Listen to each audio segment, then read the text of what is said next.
kalau klien kita dalam tekanan, pasti akan kita bela.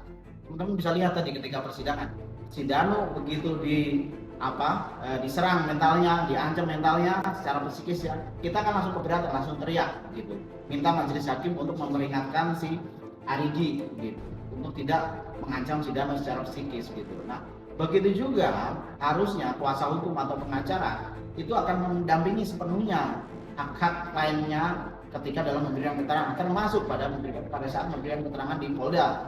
Harusnya Mimin tidak perlu takut karena ada kuasa hukum. Jadi logika sederhana, nggak mungkin penyidik berani menekan saudara Mimin dalam memberikan keterangan ketika ada kuasa hukum.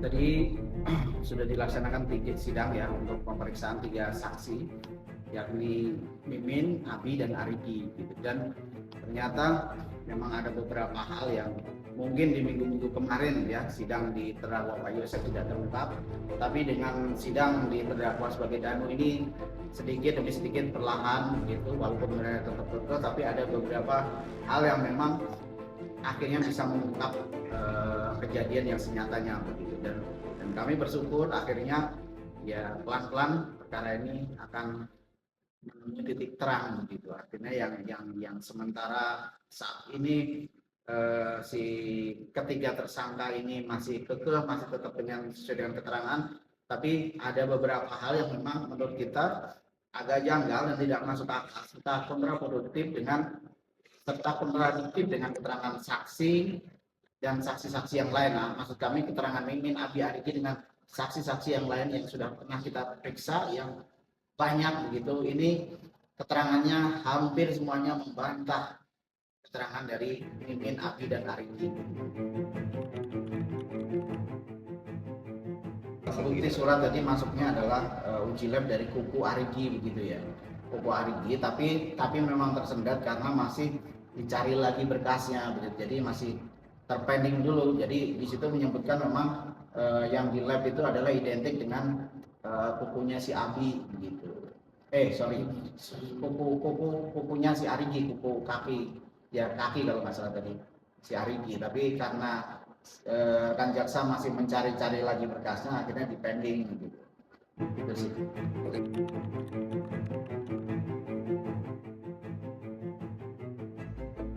Ya inilah yang kita sayangkan. Artinya begini, saksi kan sebenarnya cukup memberikan keterangan apa yang ditanyakan saja, karena kualifikasi sebagai saksi itu adalah orang yang melihat, mengalami, merasakan begitu ya, mendengar begitu. Jadi itu sebetulnya kualifikasi saksi. Jadi hanya sebatas bertanya apa yang ditanyakan saja, tidak boleh berasumsi, tidak boleh menduga-duga, tidak boleh beranalogi dan seterusnya begitu. Nah, di tadi keterangan saksi, setelah saksi selesai semua memberikan keterangan, ketiga-tiganya ini menurut kami sudah melakukan pengancaman secara psikis terhadap klien kami gitu. Misalnya Mimin bilang kalau bahwa Danu ini dia merasa difitnah oleh Danu dan akan ditunggu di akhirat begitu.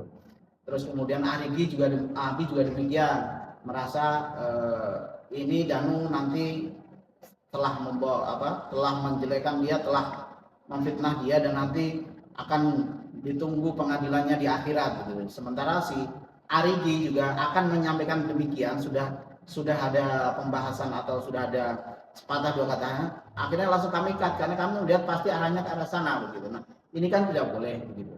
Dia harusnya saksi hanya cukup memberikan kesaksian aja apa yang ditanyakan tanpa boleh mengancam gitu. Nah, kata-kata akan kita tunggu pengadilan di akhirat, memfitnah dan seterusnya, itu kan bentuk lain daripada menyerang psikis yang dialami oleh klien kami gitu. Nah, tentu saja itu kami sangat keberatan dan sudah kita sampaikan ke majelis hakim, dan majelis hakim langsung menenangkan, juga memberikan instruksi kepada Arigi untuk tidak meneruskan ucapannya gitu. Artinya majelis hakim juga sangat keberatan dengan perkataan dari saksi-saksi tersebut terkait dengan ancaman psikisnya tadi. Ya, kalau kami melihatnya begini, kebohongan itu akan ditutupi dengan kebohongan-kebohongan lainnya. Bagaimanapun caranya mereka pasti akan kemudian akan mencari-cari lagi bagaimana cara mereka tidak terlihat seperti orang yang bersalah. Padahal kalau teman-teman tadi saksikan ya, di persidangan. Itu sangat terlihat sekali keterangan saksi yang diberikan oleh saudara Mimin misalnya.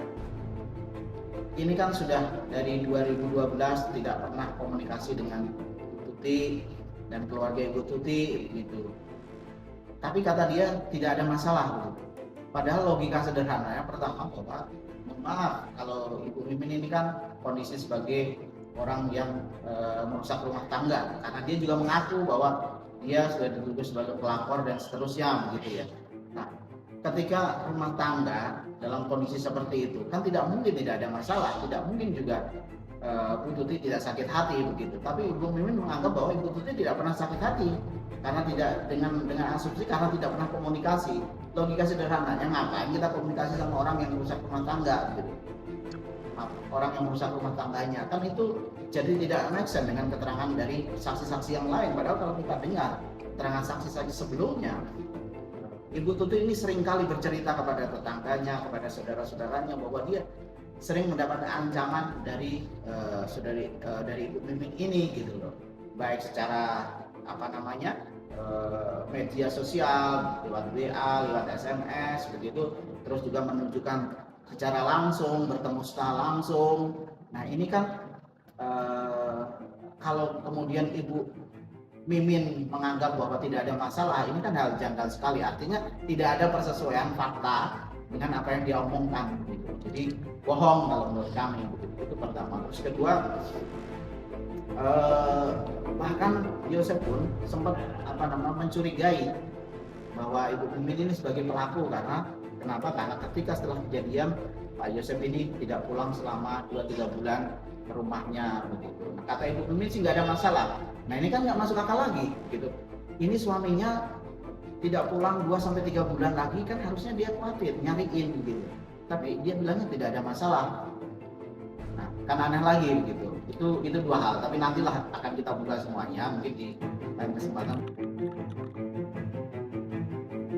Akhirnya satu lagi kebohongannya terbongkar gitu. Kenapa? Karena begini teman-teman, logika sederhananya nih, kalau klien kita dalam tekanan pasti akan kita bela.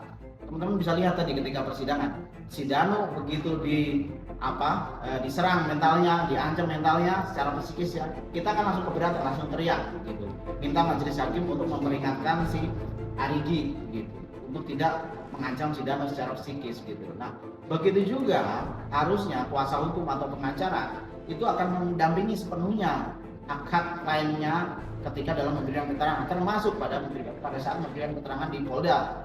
Harusnya Mimin tidak perlu takut karena ada kuasa hukum. Jadi logika sederhana, nggak mungkin penyidik berani menekan saudara Mimin dalam memberikan keterangan ketika ada kuasa hukum. Kalau dia sendiri mungkin itu bisa, tapi ketika ada kuasa hukum nggak mungkin Mimin itu akan ditekan gitu. Jadi menurut kami semuanya atau yang diomongin Mimin terkait dengan pencabutan keterangan dia itu tadi, itu menurut kami itu bohong gitu. Artinya apa? Ini teman-teman bisa melihatnya bahwa ada persesuaian tadi pada saat memberikan keterangan di persidangan dari A sampai Z ini tidak sesuai semua dengan fakta, tidak sesuai dengan keterangan saksi, tidak sesuai dengan, ada beberapa tidak sesuai dengan BAP yang dia buat sendiri dan dia tanda tangani sendiri. Jadi teman-teman netizen bisa menilai seperti apa sebetulnya ketiga pelaku ini karakternya. Termasuk masalah si Abi juga menyangkal. Ada pada saat kejadian perkara di jam 7 tersebut, ini kan ada 3-4 orang saksi yang melihat Abi pada saat kejadian perkara, sesaat sebelum dan setelah kejadian perkara, melihat dengan jelas loh.